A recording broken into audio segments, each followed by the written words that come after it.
August 30th, 2018, San Francisco. The Sales Development Conference. The first and only live conference 100% focused and dedicated to sales development. Join over 300 of the top minds in sales development for a full day of learning, forging new relationships, and creating the next generation of sales development excellence.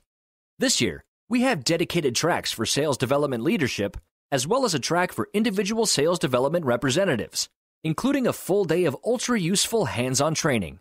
Bring your whole team to get the tools, research, and connections you need to accelerate your career and push your sales development program forward. Accelerate your growth at the Sales Development Conference 2018. Go to tenbound.com/conference to get your tickets today.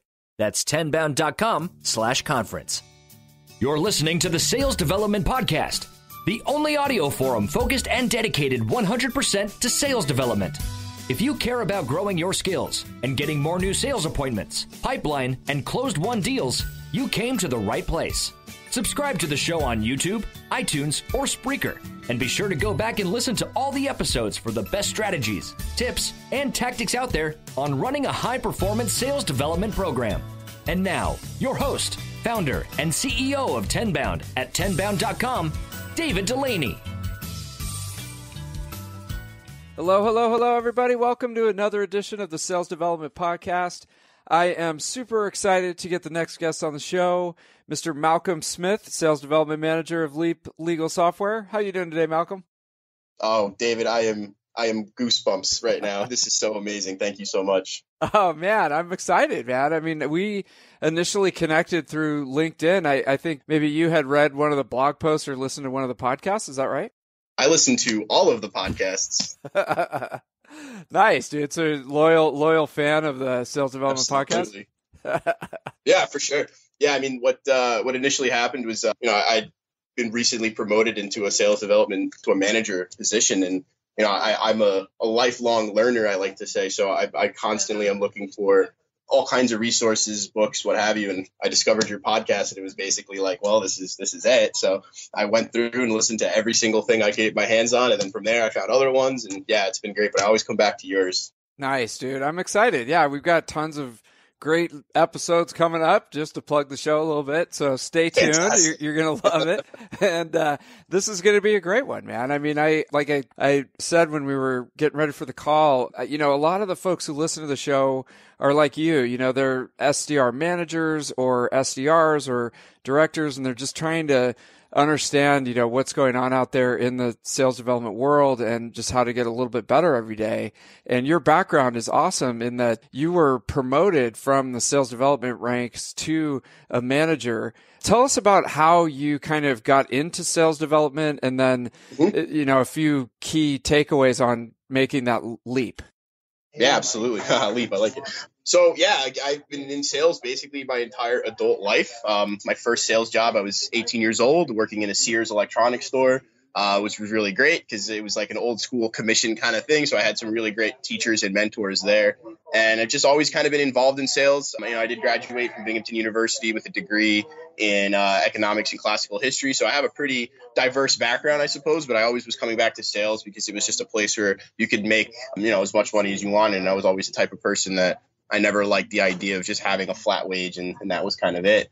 How I got into sales development is pretty interesting. After college, I went back to what I knew, which was retail sales, cell phones for a while. So I was working for AT&T. I was lucky enough to get contacted by a recruiting company. And then I went through a pretty rigorous assessment day. There was like 70 people in the room. I was picked out of that group. I was like one of, I think, 13 that were given offers. Of those 13, I'm actually the last man standing. We're pretty hardcore over here. So I was lucky enough to be the last one. And I was actually initially hired as an account executive. But, from my perspective at the time, I thought it would be something that I'd be very good at. And, I was to a point, but like the way I like to describe it, I was surprisingly average. I'm the type of person that I like to be a superstar at everything I do. I was statistically one of the best employees for AT&T while I was there, just in terms of, just gross volume and things like that. When I came to a mostly outbound focused team, I was shocked by how much different it is from an inbound place. So, I struggled a bit, but the one thing that I was constantly good at was setting appointments. I very quickly took to just getting on the phone and making dials. I think one of the first books I read when I took this job was Fanatical Prospecting from Jeb Blunt, and it just totally changed how I thought about this role. So yeah, I was just naturally good at getting on the phone, getting people to make appointments. And I was also good at kind of using my creativity and some of the technical background I have to kind of look for new tools and new ways of doing things. So, I was introducing new ideas. And at this point, I think I probably know Salesforce better than most people in my company in this country at this point, because I was just kind of a student of the game. So I was given the opportunity to join the sales development team. We actually referred to them at the time as inside sales, but I kind of reclarified the mission and the purpose of the team, because I realized we actually weren't carrying a quota and we weren't necessarily responsible for closing business. So, we were focused on a top of funnel place. So what happened was I came into the development team. I just started killing it. Like our KPI at the time was about 10 appointments a week. I was doing 12, 15 easily. And then I was given the opportunity to kind of run the team, which I'm doing now. And I have 3 amazing reps who are hitting the phones hard as I speak. I'm kind of looking over my shoulder to make sure they're doing what they're supposed to, and they are, which is good. But yeah, it's been an absolute trip, and I've enjoyed every moment of it. And this is honestly the first time in my life that I wake up every day excited to go to work. I work right now we're in downtown Manhattan. I'm in the World Trade Center. I got a very lovely view of the Brooklyn Bridge and the Hudson River. It's about an hour and a half from where I live, but I'm in the office every day by 7 just because I'm literally obsessed. I want to be the best sales development manager in the world, really. And I know Leap is the best legal software in the world. And I love that my job is to tell as many people of that as possible. Nice, dude. That's amazing. So there's a few things here. One is, it sounds like the phone is your friend. Like a lot of people, are getting away from the phone because it's a little bit, outside of the comfort zone, I would say. But it sounds like that was one of the things that you made a huge focus of when you came in. Yeah, I think, now that I think about it, the real reason that might have been the case is because coming from retail, being able to talk to strangers was a huge aspect of that job, right? But the mentality of people walking into your shop, there's almost this like social contract of people coming into a store where you're allowed to engage with them from a sales context and it's not awkward. When you flip that and you're now interrupting somebody and you're calling them out of the blue and they may not know who you are or what your company is, that's a very different conversation you need to have. But I feel like what a lot of people, the benefit they may have if they work for a larger company is like, hey, I'm calling from Microsoft or I'm calling from LinkedIn. Most people know what those companies are and they're at least willing to entertain it for a bit. When you call from a startup, essentially, and no one knows what you're doing, it's a very awkward conversation. It's not a normal social interaction. So a lot of people are hesitant to do that. But like I said, when I read Jeb's book, I just got that mentality of let me just jump right in the pool and not worry about it. And I was able to kind of use a lot of the skills I developed in the retail on the phones. And I'd like to think I'm a pretty personable guy, and I'm pretty good. I got a silver tongue, so I can kind of maneuver around a conversation and kind of get what I want. But I was very good at, taking things and making it very casual. And I think that's one of the things I try to impart to my guys. Like, we don't need to have super formal conversations. It doesn't always need to be super serious and super businessy. Like, a lot of the times, because we're interrupting somebody, it should be kind of casual. It should be very fun. If you can make somebody laugh, you can pretty much get them to do anything. So that's how we're setting a lot of our appointments now, is just kind of being that disruption in somebody's day, but from a positive standpoint.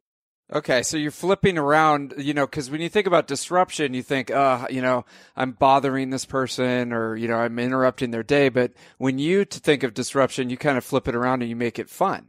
Exactly. Yeah. I mean, the reality is you're going to interrupt them regardless. And like, nobody's ever really happy to get a cold call. But what somebody should be interested in getting is something that adds value to their day. One of the thought leaders I was able to connect with pretty early on was Morgan Ingram. And he taught me, very early, like, if you're not adding value, then what are you really doing? And I think that's such a nice way of thinking about it, because when I tell my guys to pick up the phone and call, like, I'm always asking them, what is this call adding to this person's day? How are you assisting them? We're in the position where we have a very focused ideal customer profile. So we know exactly who our customers are. We don't do a lot of, would you fit here? Would you fit there? So there's not a ton of real prospecting we need to do. It's more just, having effective conversations with the right people at the right time. But, going back to the idea of making it fun and giving people a laugh, like that, at that point, once somebody laughs, you've opened up that relationship with that person. And now you're not so much of an annoyance as you are just an interesting addition to their day. Totally. I mean, most people are probably pretty bored, or yeah, they're stressed, 30s, right? They're totally stressed out. So it's like to have a little lightness. But something you said that's interesting is you got that advice from Morgan, and you want to bring value to the conversation, and you've got a lot of passion around your product. I mean, you're really excited about what you're selling. How do you teach your team, and how did you get that mindset of I'm going to add value to this? What value are you adding when you call? Yeah, I mean, it's really the case where you have to believe in what you're selling. You have to believe the product itself is worth talking about. And like I said, we're in a very fortunate position where that's the case. I don't have to blink when I say that Leap is by far the best legal software in the world for small law firms, because it is. Like, and anybody who looks at it, they'll agree. So what the benefit of my team and where we're at right now is, we're selling a very necessary product to an industry that's normally resistant to change of this nature. And I guess what we try to do is we try to add value in the sense that, like, a lot of what attorneys do throughout the day can be automated and made a lot faster. So the value we're adding boils down to simply, we can help you save time and make more money. And I honestly can't think of two things that would resonate more with people, especially a lot of working professionals. Like, if I can give you an hour back in your day to get home and play with your kids, how can you say no to that? That's hey, I'm sold. You got me. That sounds awesome. Everybody wants the pain point is they're doing all these things. They may not even be aware of it, but they're doing all these things that are taking up tons of time, and that costs them money, because time is money, right? In that profession. And so another thing you said that was interesting is you were the last man standing, or the last person standing, to be fair. So what do you think happened there? Yeah. I mean, because what happened, was that you like getting passionate, having fun, like getting on the phone? I mean, why were you the last person versus all these other candidates? I think it had a lot to do with my just sheer force of will. Okay. I'm a very obsessive type of person. And like, when I want to be good at something, I'm all in on it. I was, for a while, I still am most days, I'm the first one in the office every single day. And I kind of made myself want to do that because I knew it was going to open up a lot of possibilities. It gives me more time. And I mean, it started from a really practical place. Like, I just wanted to get everything organized before the golden hours, right? So I could just get on the phones right away and have my day kind of set up. But, it started to give me more clarity to get in early and kind of give myself an overview. But I think a lot of it had to do with, the initial group that was brought on. The expectations of what the job entailed wasn't really for them. And, we exist in a very performance driven culture. So you learn very quickly if this isn't for you.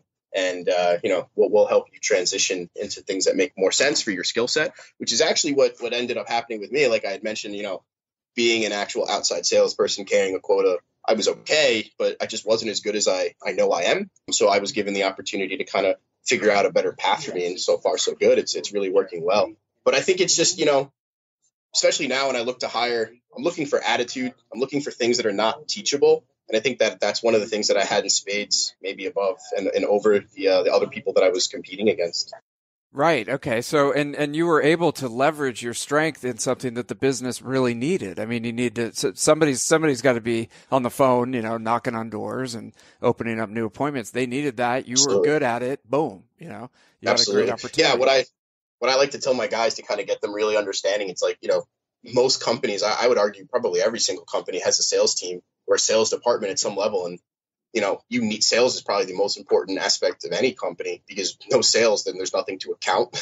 There's nothing for inventory or operations people to manage, right? But without sales development, you have no sales. If sales is the engine, then sales development is the oil, right? I mean, it doesn't work without that. So I try to make sure that we understand just exactly how important our role really is and what the turnaround is on our activities. And because it can be kind of nebulous, right? Like, if you're not really having someone who's in that data granularly, who's not looking at conversion rates and connection rates and all these different things, it could seem like what you're doing is unimportant, but it's quite the opposite. As a matter of fact, it's one of the most important activities that's done on a daily basis, is that outreach. And, again, having a background in history, I can tell you that going back to the beginning of most civilization, it's trade and it's sales. It's the foundation of most complex civilizations. And getting to a point where you can have that kind of trade starts with conversation. Communication is by far one of the most important aspects of sales. And I think sales development is really just a science of understanding how to structure business style communication, for each given prospect. Dude, I love this. I'm nodding. You can't tell through the phone, but I'm nodding completely. I mean, obviously, coming on the Sales Development Podcast, you're going to have a fan, but no, I mean, I kicked off the conference last year by saying, like, we need to pull our heads out and just understand how important sales development is, because if you don't broker that initial conversation, exactly like you said, there's not going to be a second conversation, which means there's not going to be any pipeline, which means there's not going to be any sales and all that stuff. And then on the other end, it's like you can have all the marketing, branding that you want and do all this stuff, but you're still trying to broker some kind of transaction, which is if it's not like a consumer model and a lot of B2B, you've got to have some kind of sales conversation, right? And that's what we do every day. So, but this is great. So let me ask you this: do you feel like you've got this drive, this attitude, this passion that's been able to propel you forward? Is this something that you were born with and that you just bring forward, or is this something that you could train people and scale to have this kind of attitude? It's an interesting question, and I guess it's kind of the thing that most leaders and managers have to kind of wrap their mind around. Can you teach some of this stuff? I as a manager, I hope so. As a new leader, I hope so.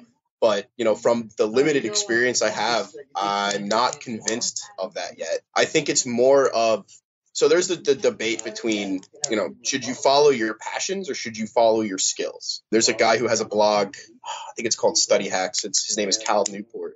And he talks about the idea of like following your passion is kind of a misnomer. What you should really focus on is what you're actually good at. Like, what are you really the best at doing? And I think when you really are honest with yourself and you can tell, like, I might be really passionate at singing, but I'm not the best singer. Maybe I should think about other things to do that maybe are even related to that.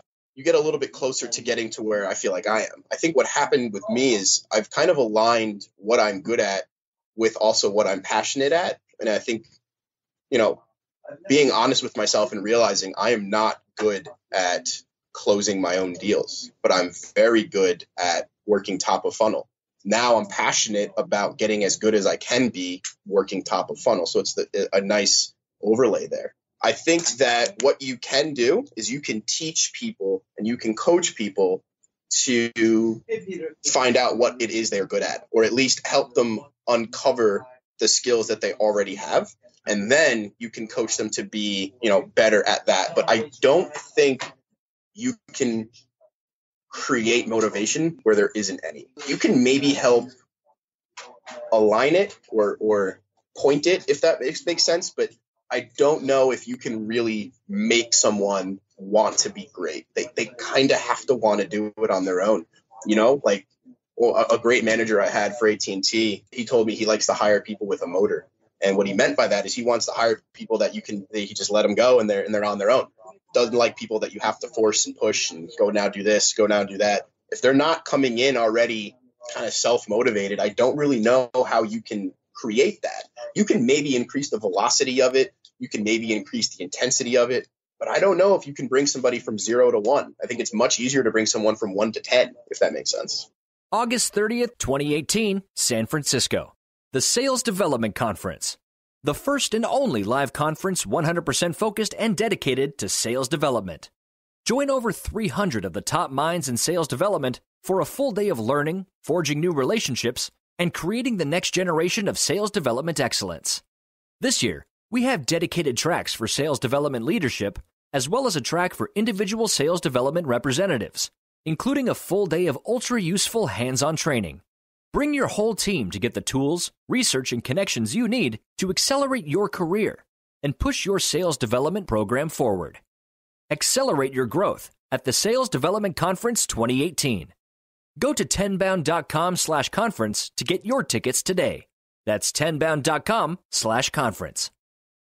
Yeah. Oh my God. It totally makes sense, man. And I mean, I feel like people listening to this, both on the side of the manager who has to do the hiring, which is one of the hardest parts of the job because it's so critical and you're kind of flying blind in a lot of ways. You're like, who is, you've got a resume, you got the phone screen. You're like, who is this person? I don't know if it's going to work out. And then also for the reps, who are listening, it's like, hey, take a step back. What are you actually good at? What are you passionate about? And what do you not need any motivation to do? And then also, how can you align that with making money somehow? It might not necessarily be in sales. I mean, it could be in something else. And I think where people flame out a lot is they're like, hey, I want to get into sales and like I'll get on airplanes and have nice cars and all these things. But it's like, dude, if you're not passionate and you're not aligned to that, then you're just going to fail, it seems. Oh, for sure. Yeah. So yeah, and I think it's one of those things where, like, in some ways, I think it's a failure of our culture that we've kind of allowed that idea of passion will bring you through. Just kind of using myself as an example, I'm very passionate about, like, let's say, besides work stuff, just computer games, right? Like, that's probably my biggest hobby, but I am not ever going to be a professional video game player. It's just not something that's ever going to be in the stars for me. Right.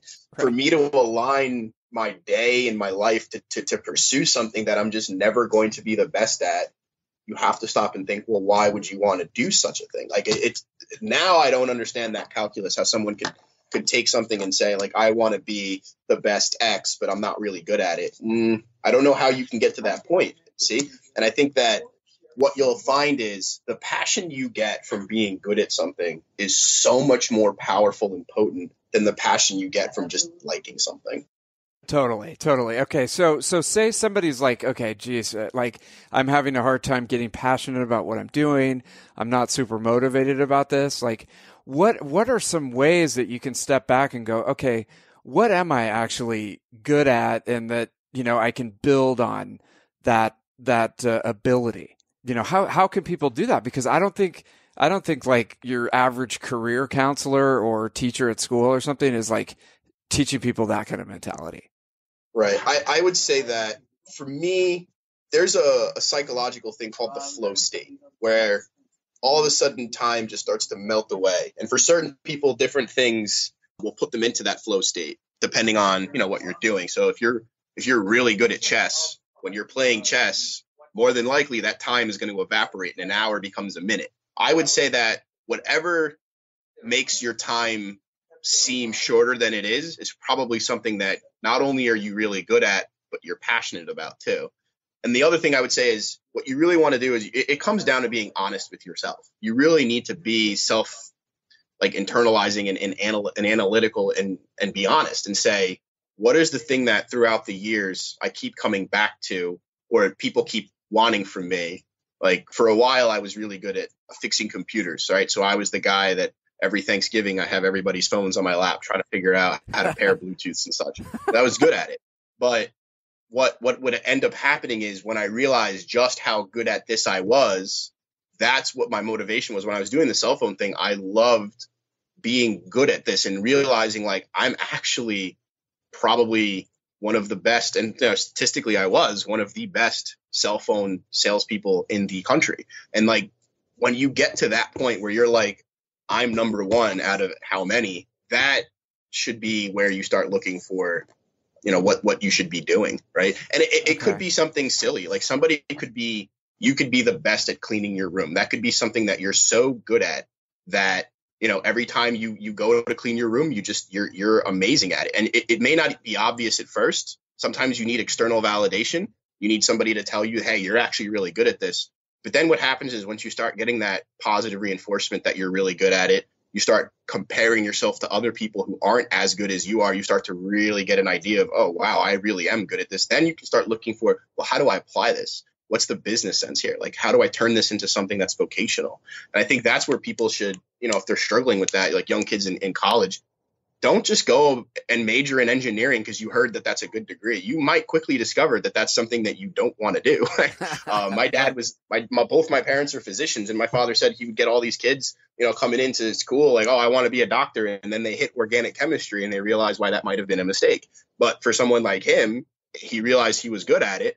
He would spend days studying notes and he would be obsessed with it. And I think it does also come down to that. Like, what are you obsessed with? Like, what can you not put down? Like, what can you not stop coming back to? I mean, for me, it's this job. It's getting good at this job and building my team and getting to be the best at this. And like, I was just on vacation last week with my wife. We went to Universal Studios. Well, actually, we went to Harry Potter World because we didn't really spend too much time in the other places. But I was constantly refreshing dashboards. Like, I was looking at Salesforce. And some people would say, wow, work-life balance is totally out of whack. But no, not for me. For me, there is no such thing as work-life balance. I'm literally like, I've kind of hit like a zenith. Like, I'm at a point where everything I do is structured around my job. And that's a great place for me to be. And I'm literally obsessed. I can't not think about it. And I think that's where people should try to get themselves to be, is at a point where the job you have is so perfect for you that you can't think about anything else. Some people might be afraid of that. They might be scared of it. They might hear that and they go, wow, I would never want my job to be that much. But I would argue, if that's how you feel about it, you probably don't have a job like this yet. And when you find it, then it won't seem scary to you anymore. And like, people have said this in the past, like, oh, if you have a job you love, you won't work a day in your life. I see where they're going with it. I work extremely hard, but the more I put in, the more hours I put in, the better I feel about it. Like, it's kind of like a little bit of a high, like a runner's high in some ways. Like, after a really good productive day, I just can't wait to come back the next day. Like, I kind of look at my time off like, oh, right, office is closed, I got to go home. So it becomes you're in that flow state, and the positive, reaction that you're getting because you're in that flow state is almost like a snowball effect, and it gets getting better. And you almost Correct. like, it's not like you have to punch in, punch out. You're living for the weekend and all that crap. Right. It's like, dude, I love this. I love what I'm doing, and I'm getting better at it. That's kind of Exactly. where you're going. It's amazing. Exactly. And so it sounds like, and I'm in San Francisco, so you got to give me a little hippy dippy, credit here. But I'm thinking like meditation, to like, if someone's out there struggling with this and they're like, fuck, excuse me, I don't like my job. I'm not getting that good at it. And it's in a spiral, like, kind of taking some time to get self-awareness of your own thought process, and like trying to quiet your mind a little bit and think about, like, when was I doing something that I really liked, and when was I getting in that flow state? What was that? And and then taking that and being like, how can I do that more, and how can I actually make money off of it? Exactly. Yeah. Yeah, I mean, and it's tough because I think the outside forces are saying, like, as you should be, making this much money, driving this kind of car, like you should have this house and all these things, and people get very focused on those external things, and they don't take a moment to like kind of understand, hey, who am I? What am I good at? Where am I going with all this? So. My dad loves to quote Shakespeare to me, but he would say, those types of people, they know the price of everything, but the value of nothing. And I think that is a really important thing to kind of understand. Like, what I would say to somebody who's motivated by that, because, first of all, I only hire people that are motivated by money at some level. Obviously, I'm in sales, but yeah, what I would say is, like, if your only motivation is money and you're willing to do whatever it takes to make a lot of money, I don't think you're actually going to achieve it. Because what I've noticed is wealth tends to find the people that are the best at what they do.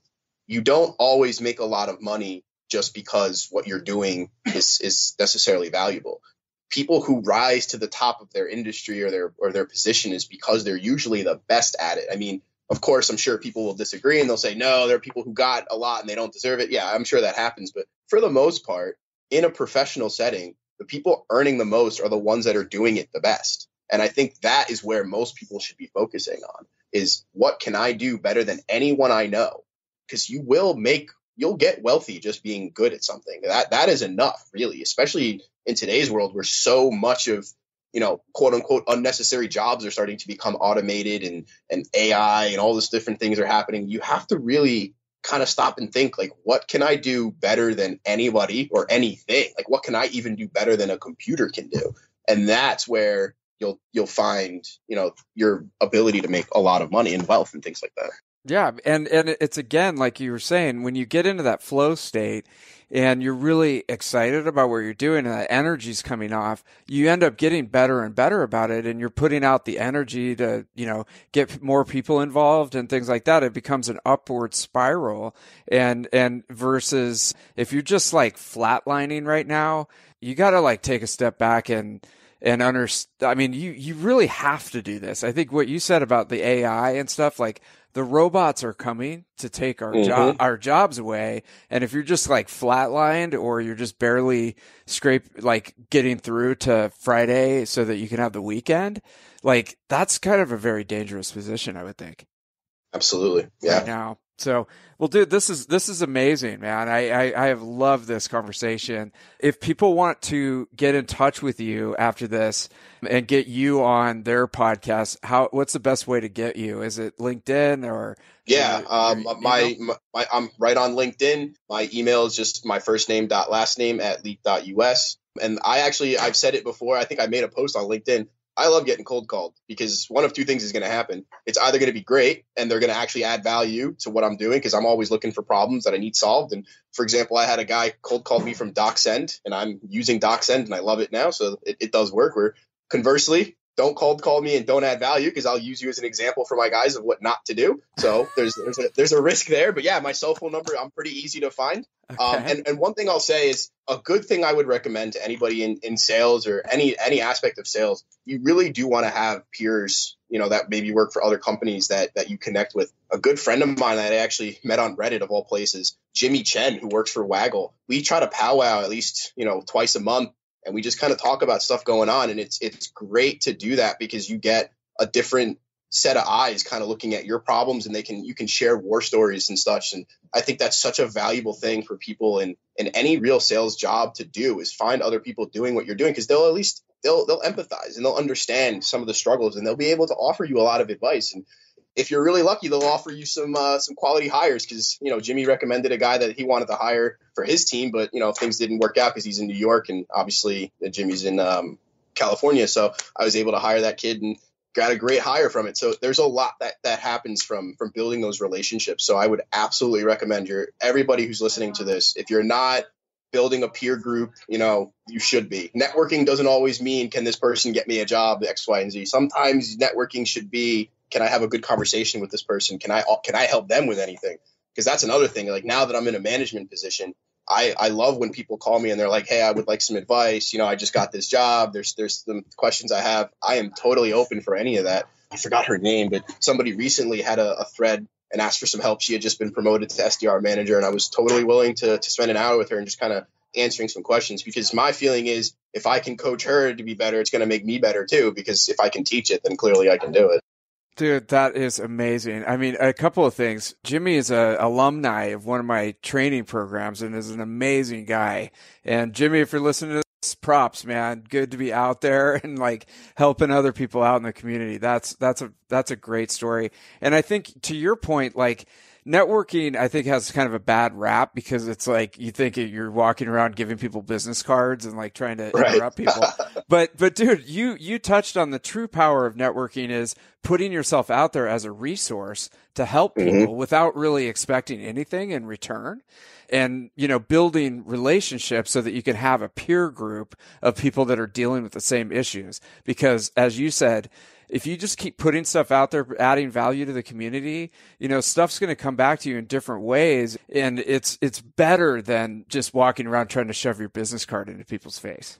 100%. I mean? Yeah. That's awesome, dude. I love it. Keep it up. I love this conversation. I definitely, everybody who's listening to this, cold call Malcolm today. Please, give him your best. Number is on my LinkedIn. Give me your best shot. And I appreciate all your support, Malcolm. Thanks for being on the show. Oh, David, it was an absolute pleasure. I am extremely lucky, and I honestly feel very blessed to be on your show, and it's wonderful, and I can't wait for more episodes. All right, let's get you out to the conference, man. August 30th. Oh, you know what? Actually, it's funny you mentioned that. I'm going to actually, I think that, I mentioned that, casually at the bar the other Friday, and I think I got the right people listening. So I think that's going to happen.